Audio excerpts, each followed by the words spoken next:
उत्तर प्रदेश में UP triple SC आयोग के द्वारा आयोजित की गई पीटी के आधार पर लगभग 8000 पदों के सापेक्ष लेखपाल भर्ती होना प्रस्तावित है। इस भर्ती की प्रक्रिया अभी कहां तक चल रही है, इसके बारे में बात करेंगे। उत्तर प्रदेश में नई शिक्षक भर्ती और 69,000 सहायक अध्यापकों की भर्ती को लेकर के क्या कुछ नया खबर है। साथ ही बात करेंगे बीएड के संदर्भ में प्राथमिक शिक्षक भर्ती एलिजिबिलिटी मामले में। जैसा कि आपको ज्ञात होगा, उत्तर प्रदेश में भी अभ्यर्थियों के द्वारा एक याचिका दायर की गई है। इसके अलावा माननीय सुप्रीम कोर्ट में भी ये मामला जा चुका है। इन सब मामलों में बीएड का पक्ष किस प्रकार से मजबूत है, इसके बारे में बात करेंगे। साथ ही बात करेंगे सीटेट 2021 का एडमिट कार्ड कब जारी होगा। अंत तक जरूर जुड़े रहिएगा इस वीडियो के साथ, बिना किसी पार्ट को स्किप किए हुए। नमस्कार दोस्तों, मेरा नाम है नीरज और आप देख रहे हैं करियर बिट यूट्यूब चैनल। अगर आप इस चैनल पर पहली बार विजिट कर रहे हैं तो इसको सब्सक्राइब करते हुए बेल आइकन को प्रेस करना ना भूलें।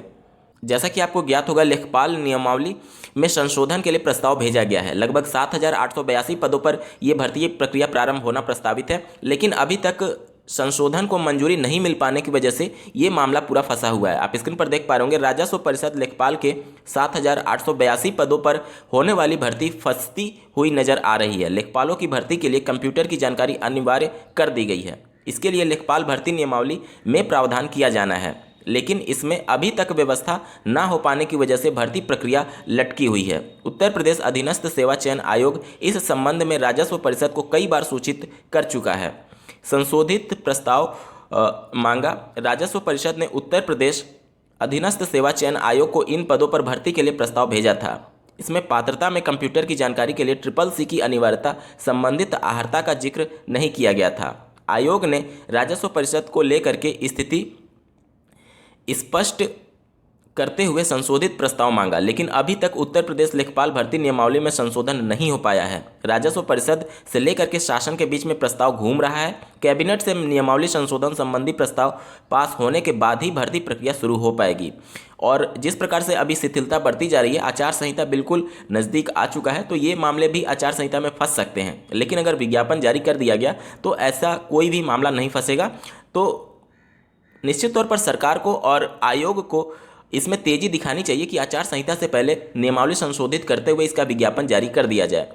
उत्तर प्रदेश में पिछले 69,000 सहायक अध्यापकों की भर्ती में माननीय हाईकोर्ट के द्वारा 1 नंबर कॉमन दिए जाने के बाद से बहुत से अभ्यर्थी पास हो रहे हैं और अभी तक पीएनपी ने उसका संशोधित रिजल्ट घोषित नहीं किया है। उसी के क्रम में पीएनपी कार्यालय पर सैकड़ों की संख्या में अभ्यर्थी उपस्थित होकर के संशोधित रिजल्ट जारी करने की मांग की है। आप स्क्रीन पर देख पा रहे होंगे, 1 अंक से नई मेरिट को धरने पर अभ्यर्थी। हाईकोर्ट ने 1 अंक से चयन से वंचित याचियों को नियुक्ति का दिया है आदेश।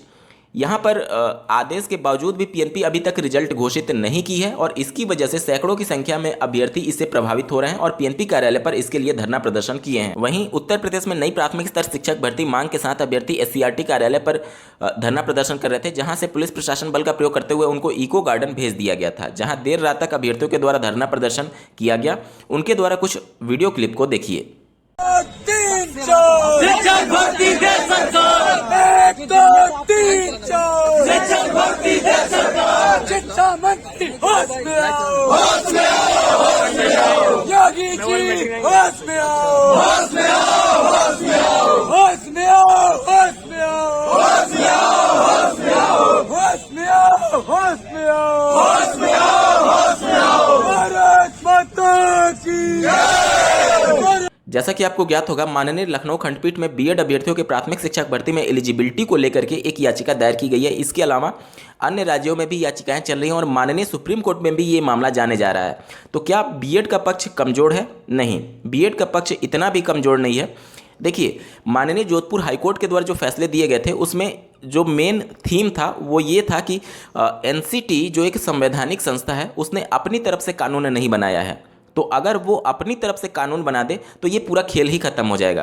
कहने का मतलब, जो कानून एनसीटी ने 28 जून 2018 को जारी किया नोटिफिकेशन के रूप में, वह उनके द्वारा पारित ना करके केंद्र सरकार ने उनको निर्देशित किया था। इस वजह से माननीय जोधपुर हाईकोर्ट ने उस नोटिफिकेशन को रद्द किया था। अब इसमें 3-4 विकल्प हो सकते हैं। पहला विकल्प ये होगा कि जो एनसीटी एक्ट 1993 है उसके धारा 29 में ये मेंशन किया गया है कि केंद्र सरकार किसी भी प्रकार से संवैधानिक संस्था के कार्यों में हस्तक्षेप नहीं कर सकती है, यानी उनको डायरेक्टली आदेश जारी नहीं कर सकती है कि आप कोई नोटिफिकेशन या नियम पारित करें। हाँ, अगर उसमें ये संशोधन कर दिया जाए कि उसमें क्लियरली मेंशन था कि अगर एनसीटी संस्था में कोई सदस्य के पद खाली हैं या फिर पूरे सदस्यों के पद खाली हैं या फिर ये दिवालिया हो चुकी है या फिर ये संस्था बंद हो चुकी है, उसी कंडीशन में जो केंद्र सरकार है वह उनको कोई नियम आदेश पारित कर सकती है। लेकिन अगर उसमें यह संशोधन कर दिया जाए कि समय समय पर शिक्षा में गुणवत्ता या फिर अन्य किसी भी कारणवश अगर संशोधन करने के लिए केंद्र सरकार को सुझाव देती है तो उसको एनसीटी मानने के लिए बाध्य होगा। उसके बाद से इस पूरे फैसले को एक तरीके से कानूनी तौर पर सही ठहराया जा सकता है जो 28 जून 2018 का गजट जारी हुआ। लेकिन इसके लिए एनसीटीई एक्ट 1993 के कानून में पार्लियामेंट में संशोधन कराना होगा। दूसरा विकल्प ये हो सकता है कि आरटीई एक्ट 2009 के धारा 23 के उपधारा 2 में जो मेंशन किया गया है कि केंद्र सरकार के पास अधिकार है कि अगर किसी राज्य में न्यूनतम अर्हता के अभ्यर्थी उपस्थित नहीं है तो वहाँ पर 5 वर्षों के लिए शिथिलता की जा सकती है। तो वहाँ पर भी पार्लियामेंट से अगर संशोधन कर दिया जाए कि केंद्र सरकार के पास ये अधिकार होगा किसी भी राज्य को निर्देशित करने के लिए या फिर एनसीटी को नोटिफिकेशन जारी करने के लिए आदेश करने के लिए, तो वहाँ से भी ये सब कुछ कानून खत्म हो सकते हैं और ये सब कुछ लड़ाई खत्म हो सकती है। इसके लिए भी संसद में कानून को फिर से रिव्यू कराना होगा और पूरा जो एक्ट है उसमें संशोधन करना होगा। तीसरा विकल्प ये हो सकता है कि एनसीटी एक कोर कमेटी का गठन करे और उसमें इस प्रस्ताव को रखे, इस प्रपोजल को रखे कि 28 जून 2018 का जो गजट जारी हुआ था उसके बाद से सभी राज्यों से इसके संदर्भ में सुझाव मांगे और उसके बाद से कोई प्रपोजल पास करे 28 जून 2018 वाले गजट के संदर्भ में। उसके बाद से इस पर कोई भी विवाद नहीं हो सकता है क्योंकि उस कंडीशन में एनसीटी अपने शक्तियों का प्रयोग कर रहा होगा।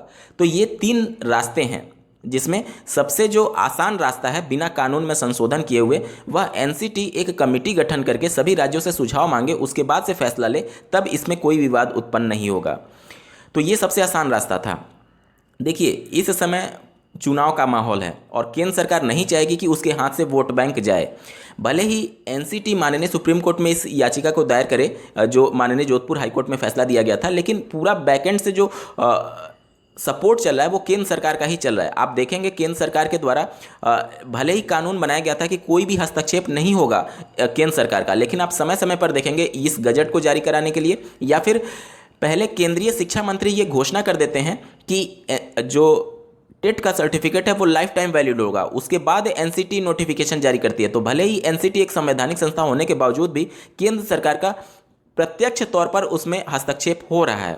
तो इन सबको कानून बना करके उसमें संशोधन किया जा सकता है और इस प्रकार से बीएड अभ्यर्थियों को बचाया जा सकता है प्राथमिक शिक्षक भर्ती में। ये 3 रास्ते हैं जिसके माध्यम से केंद्र सरकार बचा सकती है और वो बचाएगी भी, क्योंकि इस समय 5 राज्यों में विधानसभा चुनाव होने वाले हैं और वर्ष 2024 में लोकसभा के चुनाव होने वाले हैं। इतने भारी संख्या में वोट बैंक केंद्र सरकार अपने हाथ से जाने नहीं देना चाहेगी। इस वजह से ये 100% तय है कि केंद्र सरकार पूरी कोशिश करेगी बीएड अभ्यर्थियों के पक्ष में पूरे मामले को ले जाने के संदर्भ में, और इसके लिए 3 रास्ते हैं जो मैंने आपको बता दिए हैं। बात करेंगे सीटेट 2021 एडमिट कार्ड के संदर्भ में।